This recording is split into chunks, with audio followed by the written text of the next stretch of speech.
Bonjour, est-ce que vous m'entendez?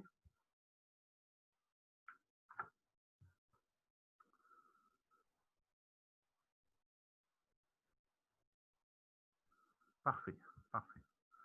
Bon, donc, on continue donc, notre série sur l'optique géométrique. Aujourd'hui, nous allons donc traiter la série de TD, numéro 3.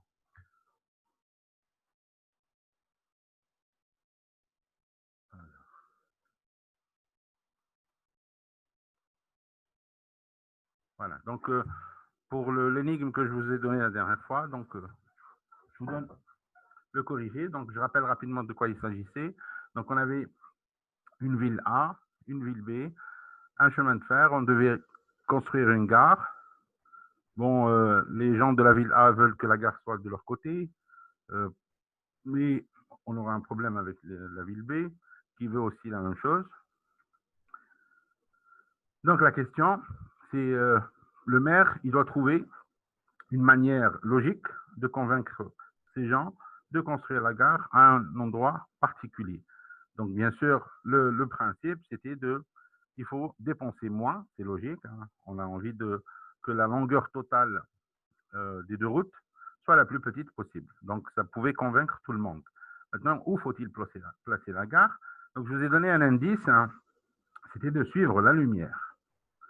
Donc, bon, il s'agit donc, la ville A, c'est un point, la ville B, c'est un autre point, et le chemin de fer, c'est un petit plan comme ça. Donc, la question, quel est le chemin le plus court pour aller? Donc, on reformule notre question de cette manière, ou notre problème. Quel est le chemin le plus court pour aller de la ville A à la ville B en passant par la gare? Donc, je vous ai dit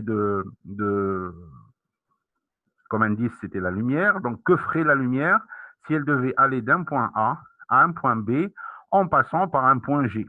Donc, on voit que ça ressemble un petit peu à une réflexion, hein. C'est-à-dire que la lumière, elle va chercher à aller du point A au point B en passant par donc, ce plan-là. Donc, c'est comme une réflexion. Donc, elle va chercher quoi? Elle va chercher un point où l'angle d'incidence est égal à l'angle de réflexion. Donc, c'est comme si c'était un objet qui envoie de la lumière à un observateur, et cette lumière, elle va être réfléchie par un miroir. Donc, l'observateur ici, il ne va pas voir cet objet-là, il va voir son image à travers. C'est comme quand vous regardez quelque chose à travers un miroir, vous ne voyez pas cet objet, mais vous voyez son image. Donc, son image, on a dit avant que tout objet à travers un miroir avait une image symétrique, c'est très simple, hein. Donc, c'est juste la symétrie de cet objet par rapport au miroir, et donc on trouve son image qui est de ce côté-là. Donc, cet observateur, il va voir cette image-là au lieu de celle-ci. Donc, c'est un effet d'optique à travers le miroir.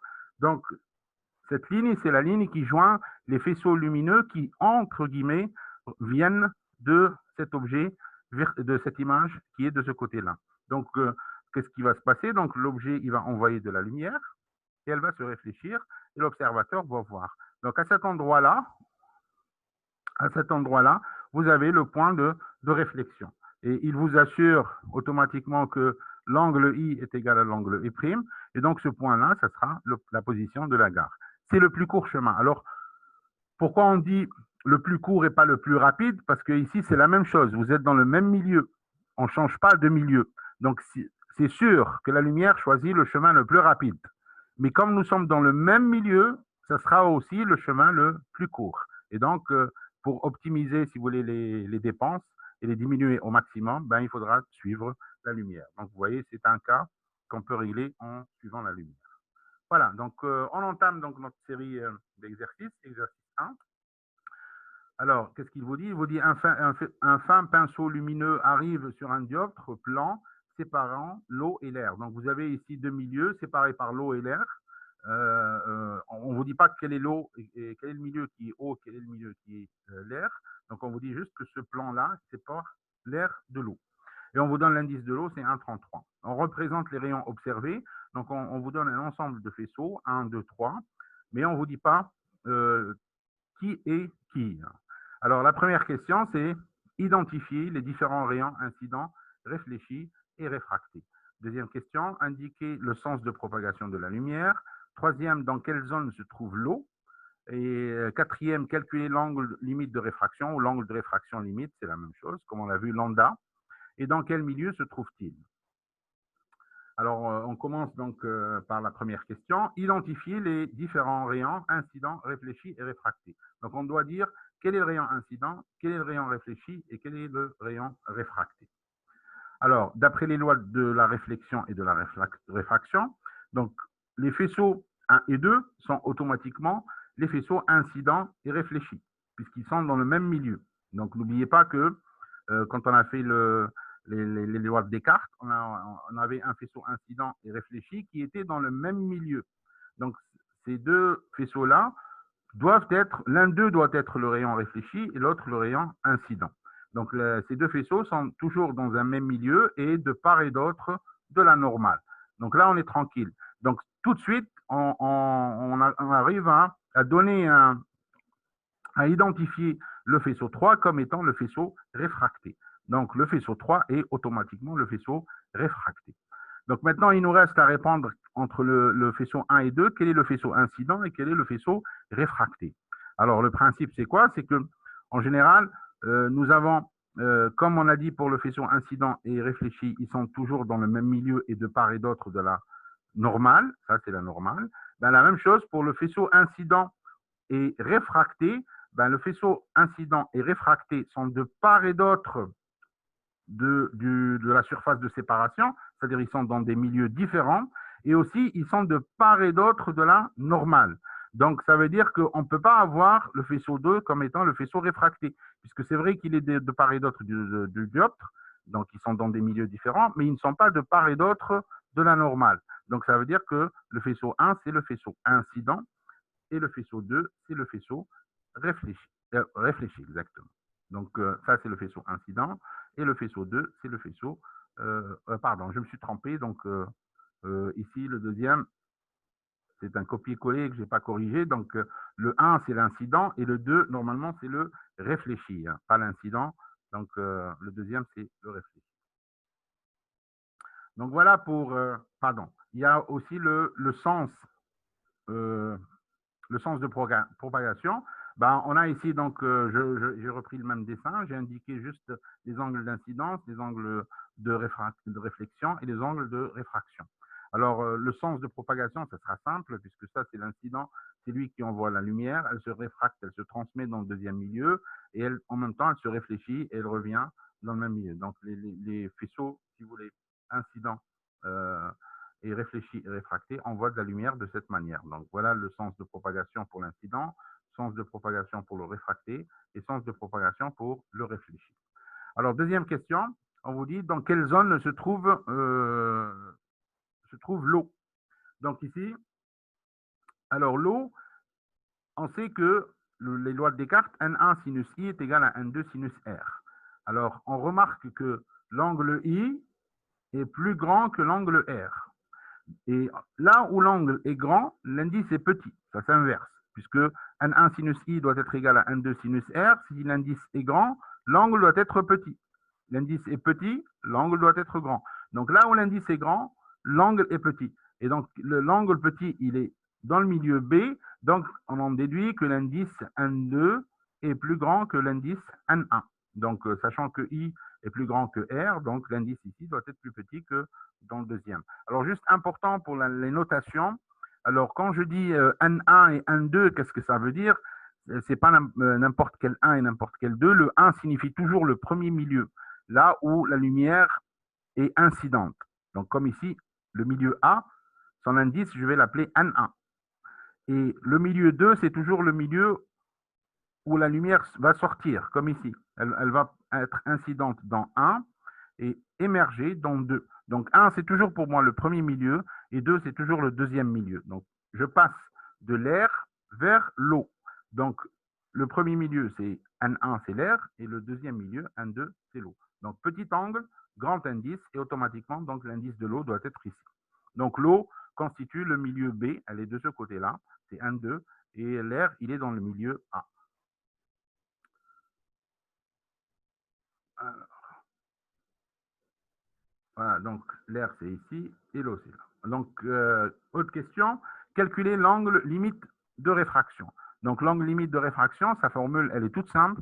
Sinus lambda, l'angle limite, c'est toujours l'indice le plus petit sur l'indice le plus grand. Donc, il ne faut pas chercher quel N1, quel N2, ou faites NA sur NB, mais NA, ça sera le plus petit, et NB, ça sera le plus grand. Donc, c'est 1 sur 1,33, et on trouve lambda égale à 48,8 degrés. Donc, ça, c'est l'angle de réfraction limite. Il n'y a pas d'angle de réfraction plus grand que cet angle. Vous ne pouvez jamais le trouver, et vous ne pouvez jamais construire quelque chose qui va dépasser cet angle de réfraction. Alors, dans quel milieu se trouve-t-il? Bon, l'angle de réfraction limite, il se trouve toujours dans le milieu le plus réfringent. N'oubliez pas qu'on passe pour la réfraction limite, donc je rappelle ici, la réfraction limite, on passe d'un indice petit vers un indice plus grand. Donc, automatiquement, l'angle de réfraction le plus grand, vous allez trouver, alors, ici, voilà.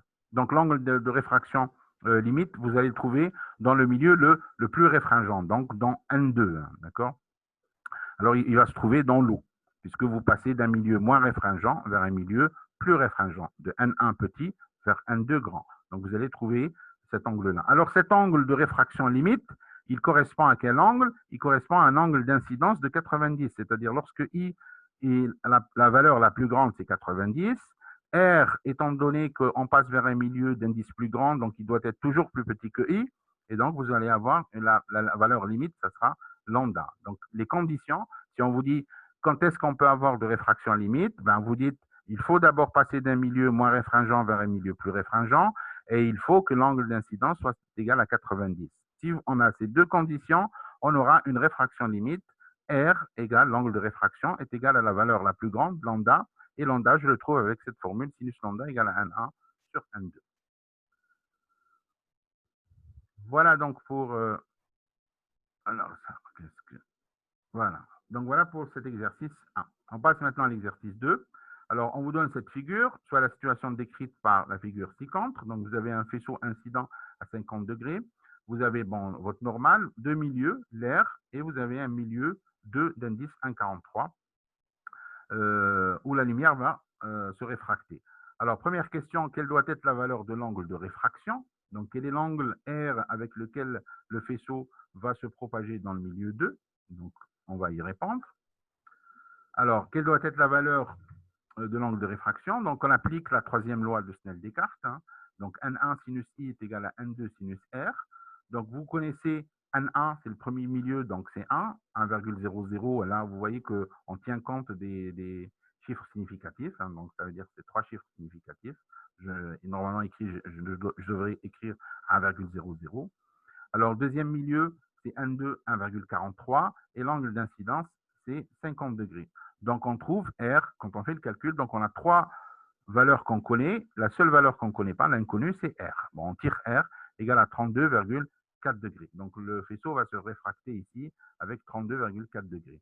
Alors, on vous dit, peut-on avoir une réflexion totale? Je rappelle les conditions de la réflexion totale. Pour avoir une réflexion totale, vous devez passer d'un milieu d'indice grand vers un milieu d'indice petit. C'est par exemple, je passe de l'eau vers l'air. Comme par exemple, je ne sais pas si vous avez vu les jets d'eau avec des couleurs. Ben, l'eau qui sort du jet d'eau, c'est un indice d'eau. Et quand on envoie la lumière à l'intérieur, ben, tout le jet d'eau va se colorer parce que la lumière, elle va se réfléchir à l'intérieur de l'eau. Hein, elle sera sous condition de réflexion totale. Et vous aurez un fil d'eau comme ça coloré selon la couleur qu'on utilise. Donc, la réflexion totale s'obtient lorsque on passe d'un milieu plus réfringent vers un milieu moins réfringent. Ça, c'est la condition nécessaire, mais elle n'est pas suffisante. Il faut aussi que l'angle d'incidence soit strictement supérieur à lambda. C'est-à-dire, quand j'envoie le faisceau ici, il ne faut pas que je l'envoie. Bon, c'est l'inverse. Hein, il faut passer normalement du milieu 2 vers le milieu 1. Donc, quand je l'envoie ici, je vais l'envoyer avec un angle qui doit être supérieur, hein, strictement, pas égal. Hein, parce que quand c'est égal, il va se réfracter avec un angle pi sur 2, le maximum. On doit dépasser la valeur lambda, donc strictement supérieur à lambda. Alors ici, vous voyez, est-ce qu'on peut avoir réflexion totale? Je dis tout de suite non, puisque la première condition n'est pas vérifiée.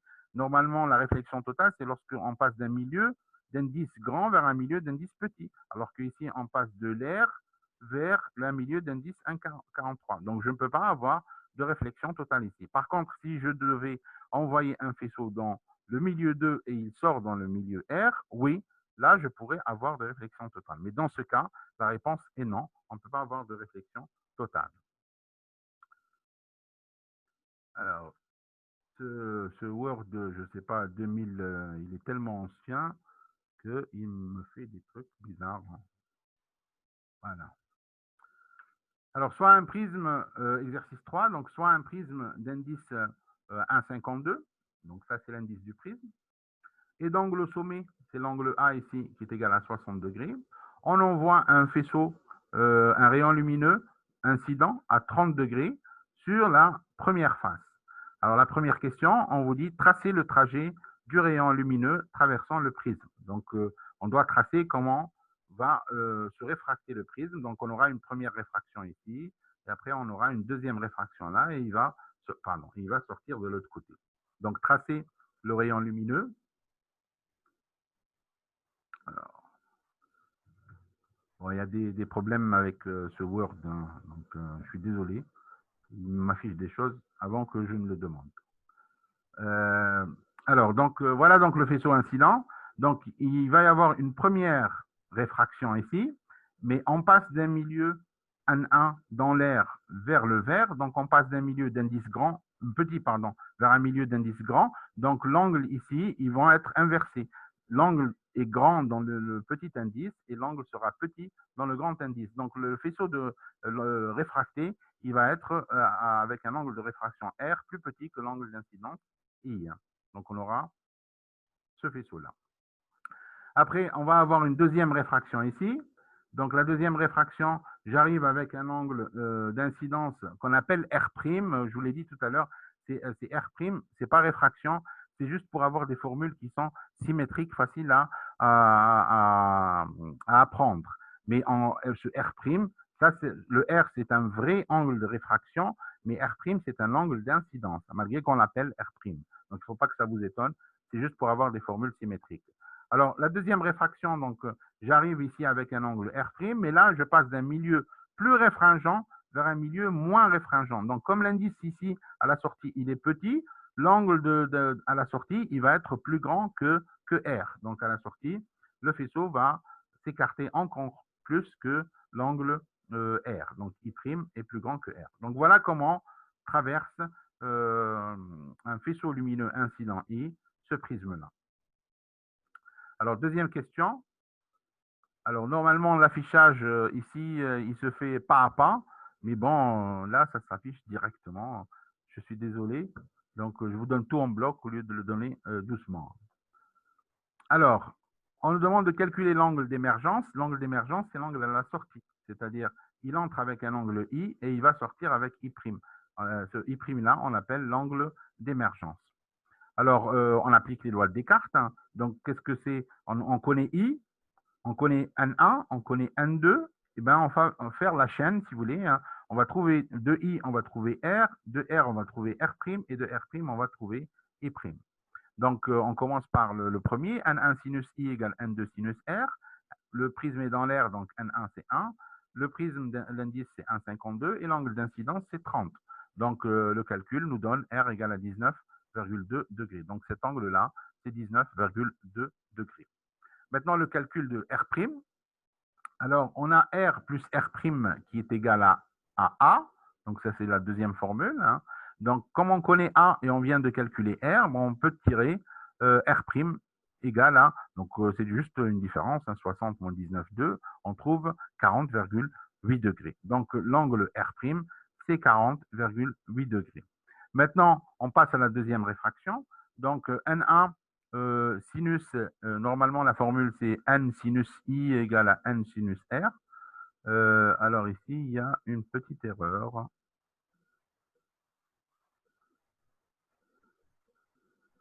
Normalement, N1, c'est l'air hein, à la sortie. J'ai inversé les valeurs. Regardez, hein, quand je l'applique, N1 sinus I' égale à N2 sinus R. Donc, N1, c'est l'air et N2, c'est l'inverse. Hein. Bon, c'est une erreur de copier-coller qu'on fait. Donc, n'oubliez pas, donc, N1 sinus I, c'est l'indice où se trouve l'angle I. Il se trouve dans l'air. Donc, c'est N1 qui est égal à 1 et pas N2. Hein, donc, on inverse. Alors, et R' est égal à 40,8 degrés. Donc, vous connaissez tout. Vous connaissez N1, c'est 1. N2, c'est 1,52. Et vous connaissez R' qu'on vient de calculer, c'est 40,8. Donc, vous tirez I' est égal à 83,3 degrés. Donc, l'angle d'émergence à la sortie, c'est 83,3 degrés. Donc, après, on vous demande de calculer la déviation totale. Alors, c'est quoi la déviation totale? Elle n'apparaît pas. Voilà. Alors, la déviation totale, c'est l'angle entre le faisceau incident, c'est-à-dire la direction incidente initiale, et le faisceau à la sortie. Ça, cet angle-là, donc, il a tourné de combien? Il a tourné d'une déviation D. Donc, cette déviation D, c'est l'angle avec lequel a tourné le faisceau incident pour sortir sur la deuxième face. Donc, cette déviation, on l'appelle la déviation totale. Alors, elle est donnée par quelle formule? Elle est donnée par I plus I' moins A. Donc, c'est égal. Bon, vous faites la somme, vous connaissez tout. I, c'est le début, 30. I', on vient de le calculer. Et A, c'est la valeur de l'angle au sommet, c'est 60 degrés. Donc, vous trouvez déviation totale égale à 53,3 degrés. On passe à l'exercice 4. Donc, on vous dit une piscine est remplie d'eau à une hauteur de 2 mètres.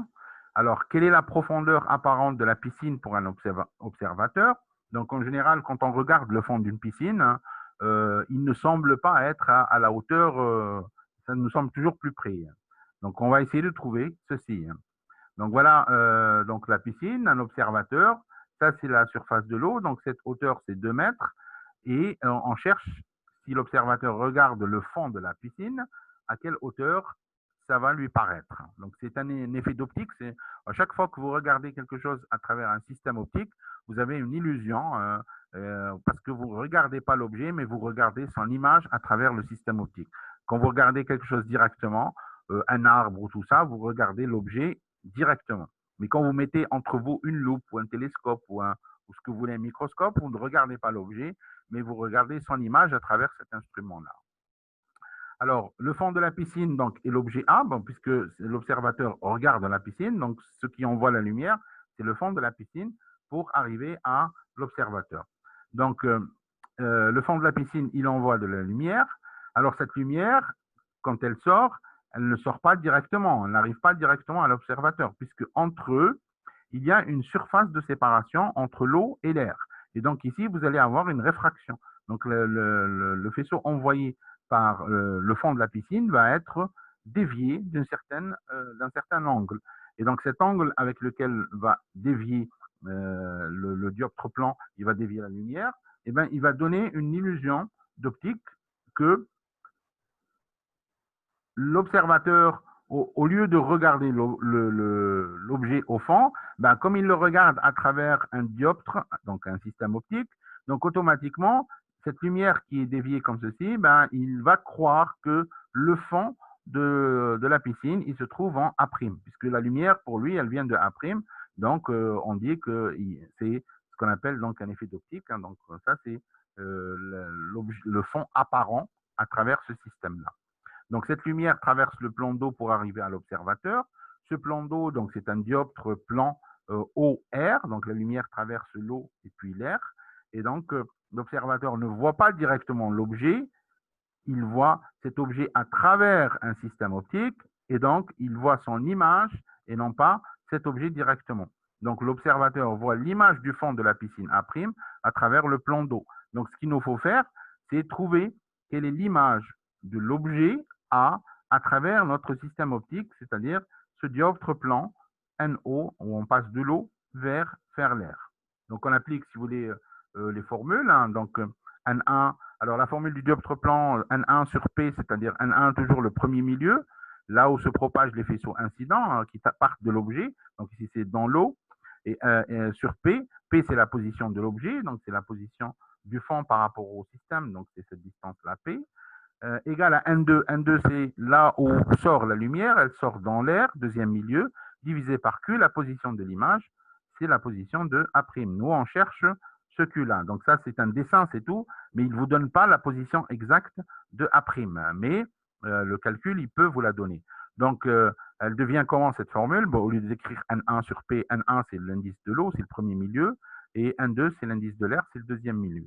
Et P est égal à 2 mètres. Donc, vous connaissez tout et vous cherchez Q. Donc, le calcul, il vous donne Q égale à 1,5 mètres. Donc, la piscine paraît moins profonde. Chaque fois qu'on regarde le fond d'une piscine ou le fond du sable à la mer, ça nous semble plus proche de la réalité. Ça, c'est un effet d'optique.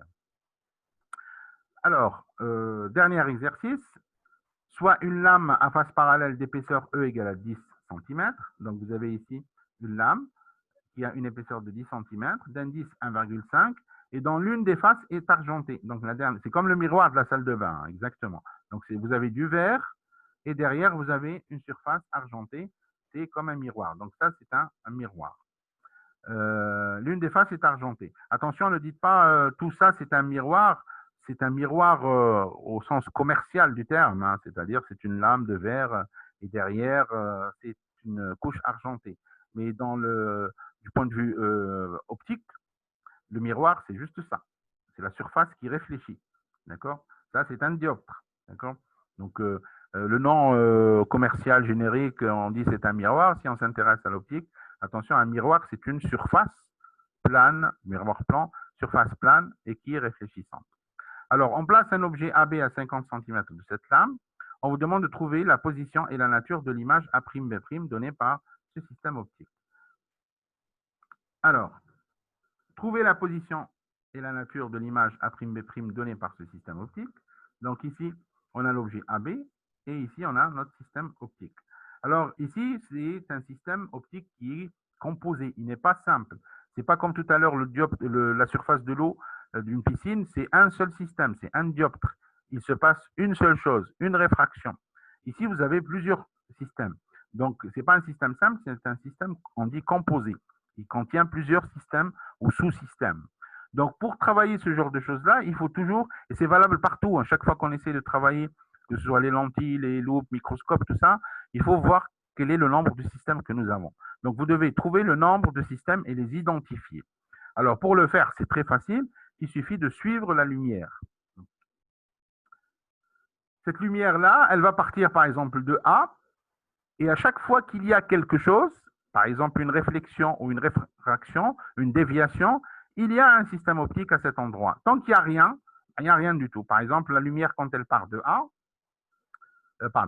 quand elle part de A, ben, il ne se passe rien, elle continue tout droit, tout droit, tout droit, jusqu'à arriver à ici. Quand elle arrive là, ici, il va se passer quelque chose, et le quelque chose qui va se passer, c'est une réfraction. Donc ici, vous allez avoir un système optique. Donc la lumière subit la première réfraction ici, et donc là, il y a un système optique qui sera le dioptre plan R vert. Donc ici, il y a quelque chose. Quand la lumière sort, elle va être réfractée comme ceci, avec un angle de réfraction plus petit que I. Donc vous avez un système optique ici qu'on va appeler S1.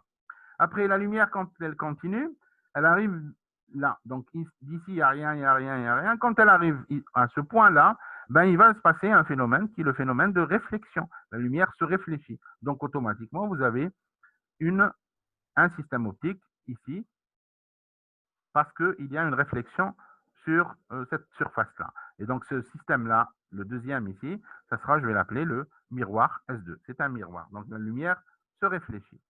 Donc, deuxième système, puis elle continue tout droit, tout droit. Quand elle arrive là, il va se passer quelque chose. Elle va encore se réfracter.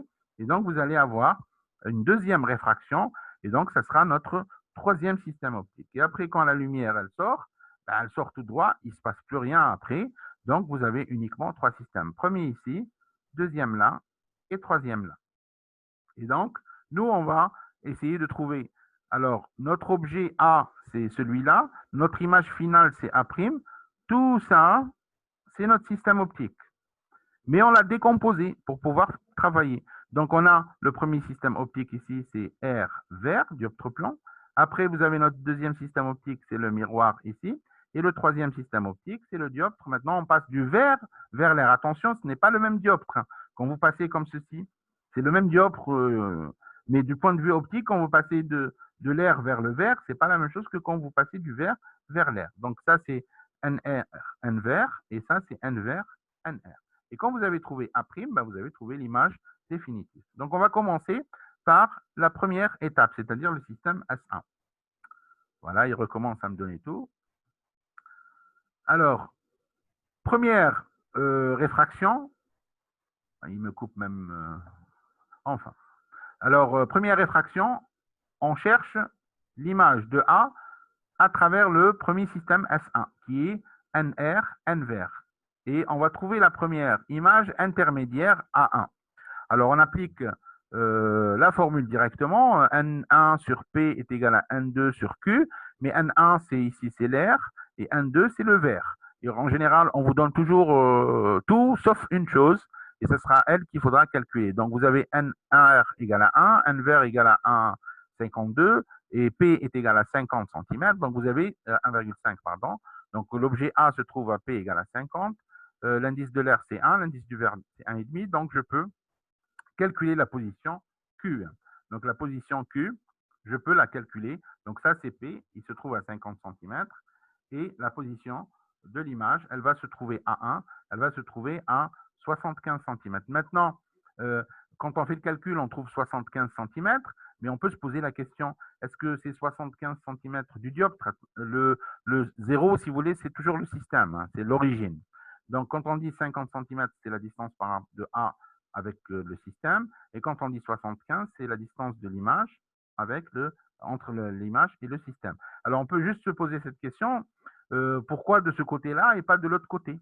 75, ça peut être de ce côté, ça peut être de l'autre côté. Alors, tout de suite, le dioptre plan, il donne toujours un objet et une image qui sont du même côté. Donc, si votre objet est à gauche, son image, elle est à gauche. Si votre objet est à droite, son image, elle est à droite. Donc là, on élimine déjà l'autre côté. Donc, quand on dit 75, on regarde la position de l'objet, c'est à gauche, donc l'image, elle sera à gauche à 75 cm du même côté que A. Maintenant, on a terminé ça. Maintenant, on passe à notre deuxième système, c'est-à-dire A1, il va devenir objet. Donc, A1, c'est lui qui va envoyer la lumière. Regardez ici.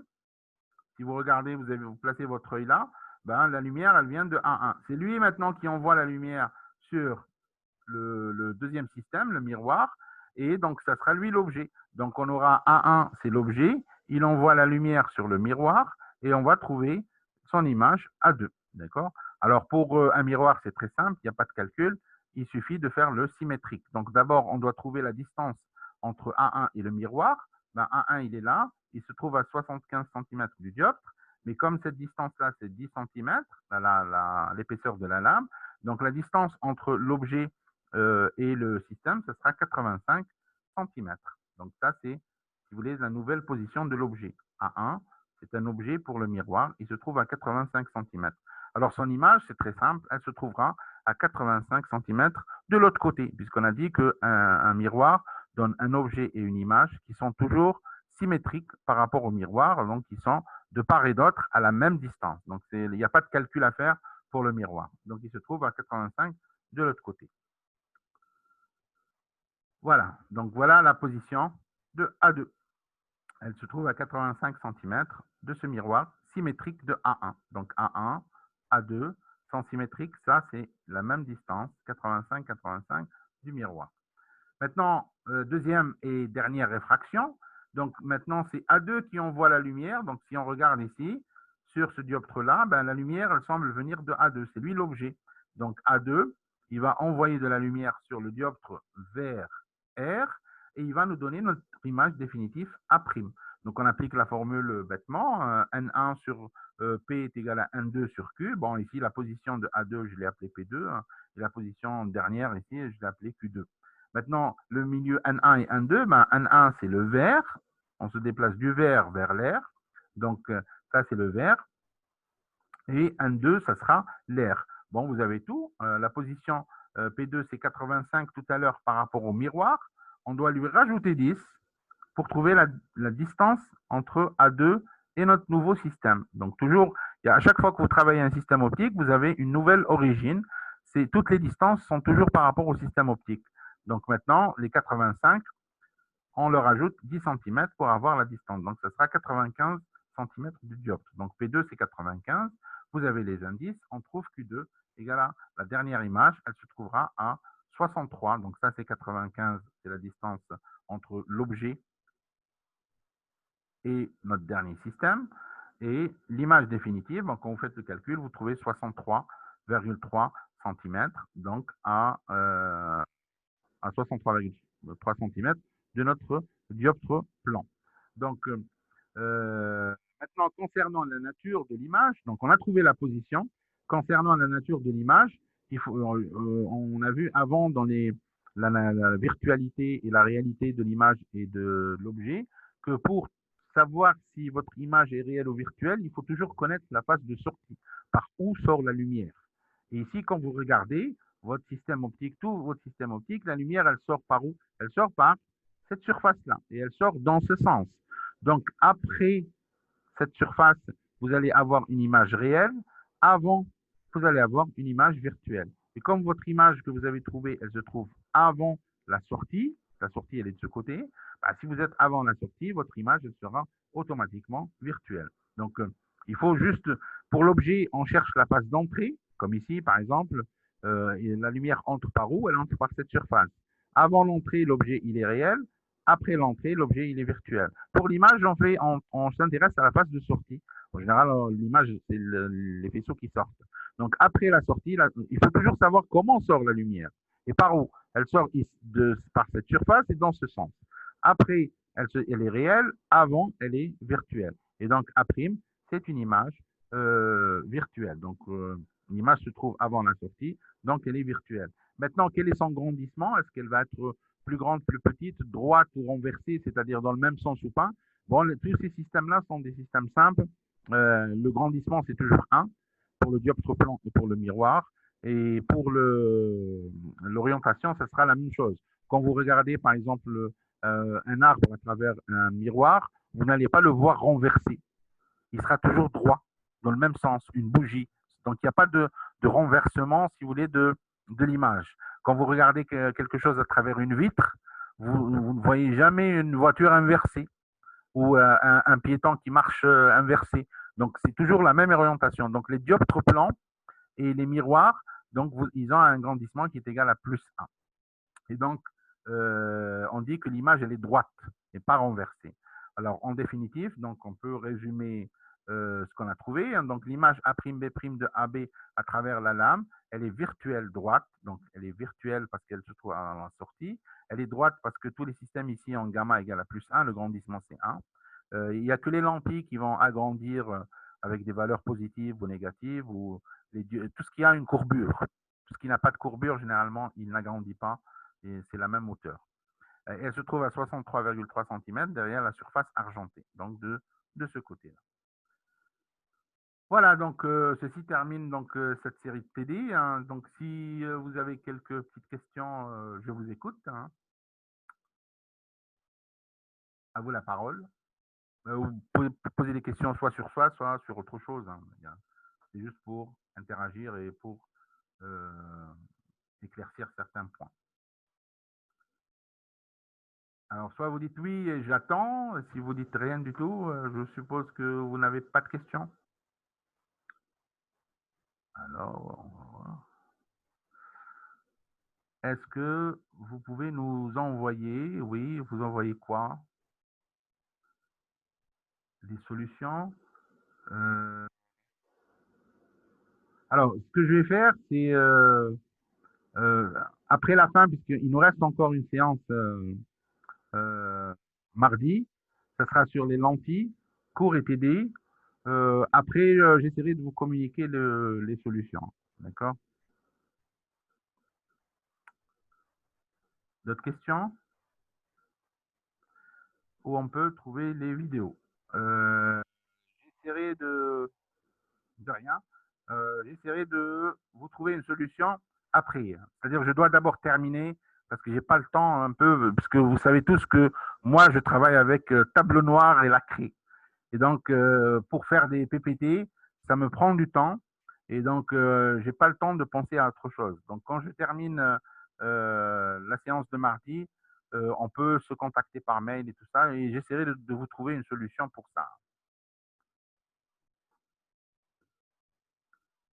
Je vous écoute. Merci, de rien, de rien. D'autres questions? Alors, il ne faut pas vous inquiéter, je vous dis tout de suite, hein. C'est vrai que l'interaction en face-to-face, comme on dit, quand vous me regardez, hein, j'explique, vous voyez, comme avec la craie, tout ça, là, je suis un peu coincé, hein, je ne peux pas dessiner, vous montrer, changer de rayon, des trucs comme. Mais même le PPT ici, il est ancien, donc il me bloque un peu avec l'animation. Mais je vous rassure, euh, je ne donnerai pas des choses difficiles, soyez sûr. Ça sera autour de ce qu'on est en train de voir maintenant.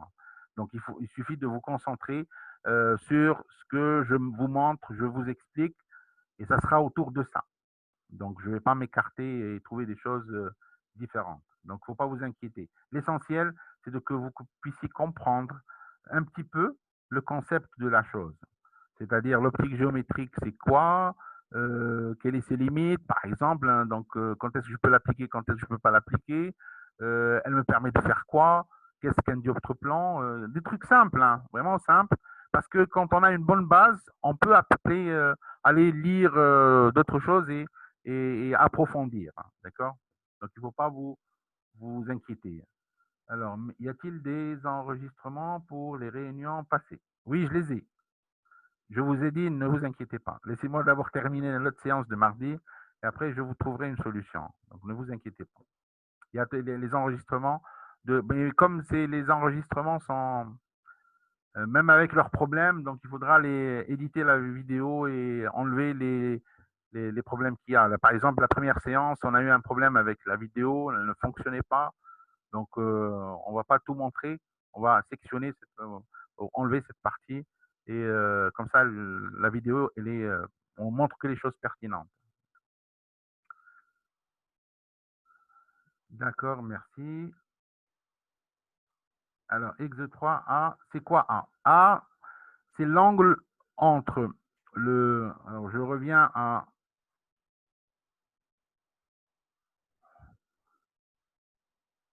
Alors, c'est l'exo 2, je pense. Non, pas le 2. Voilà. L'angle A, c'est cet angle-là. Si vous voulez, vous avez deux plans, deux dioptres, qui forment un angle, qui se coupent. Eh ben, l'angle A, c'est l'angle du prisme. On l'appelle l'angle du prisme. C'est l'angle entre la première face et la deuxième face. Vous avez deux plans. C'est comme une tente, hein. Le prisme, c'est comme une tente. Vous avez, on a fait ça en cours, hein, revoyez. Vous avez un angle entre la première face et la deuxième face. Et ça, on appelle ça l'angle du prisme A.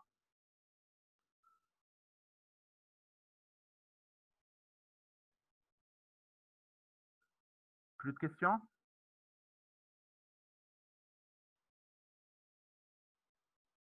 J'arrête.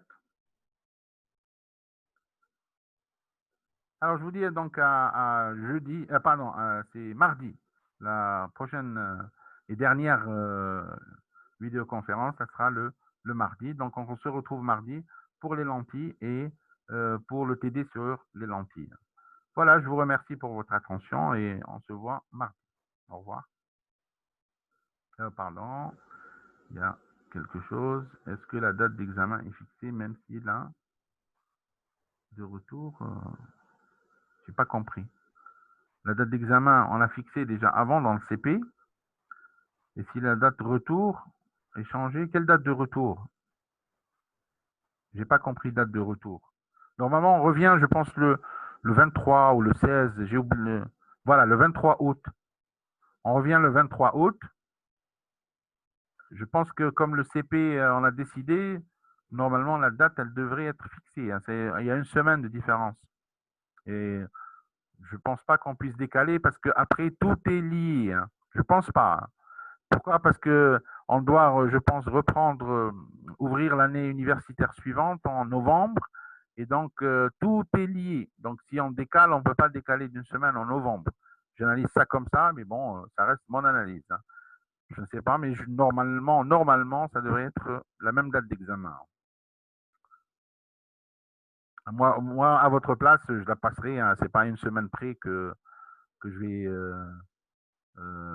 Ça va me gêner, hein, d'accord? Donc tout est lié. Que n'oubliez pas, il y a le MD, il y a après le rattrapage, les délibérations, et on a fait ça si vous voulez, chaque opération, elle suit la précédente. Donc si on décale, ça va nous donner un problème pour les rattrapages et tout ça, pour les terminer. Bon, il ne faut pas vous inquiéter, hein, on tient compte de la situation, donc on ne sera pas très difficile, hein, d'accord? Donc il suffit de connaître les bases. C'est-à-dire quelqu'un qui ne sait pas appliquer une loi de Descartes, par exemple, on ne peut pas lui donner une note, hein, on peut pas. Il y a un minimum. Il y a un minimum. Donc, à vous de faire le minimum et on vous aidera au maximum. C'est tout. Voilà. Oui, nous trouvons le cours d'optique où nous trouvons le cours d'optique géométrique. Je vous ai dit, je vais après la séance de mardi, ben, je vais vous trouver une solution sur la plateforme qu'on utilisait avant, au début du confinement. D'accord? On trouvera une solution. Sinon, vous me relancez par mail après la séance de mardi, c'est tout. Hein. Et je vous trouverai une solution. Ne vous inquiétez pas. Vous aurez les cours, les TD et tout ça.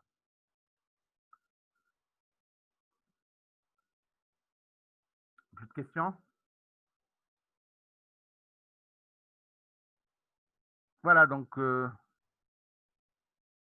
God bless. Thank you. Thank you.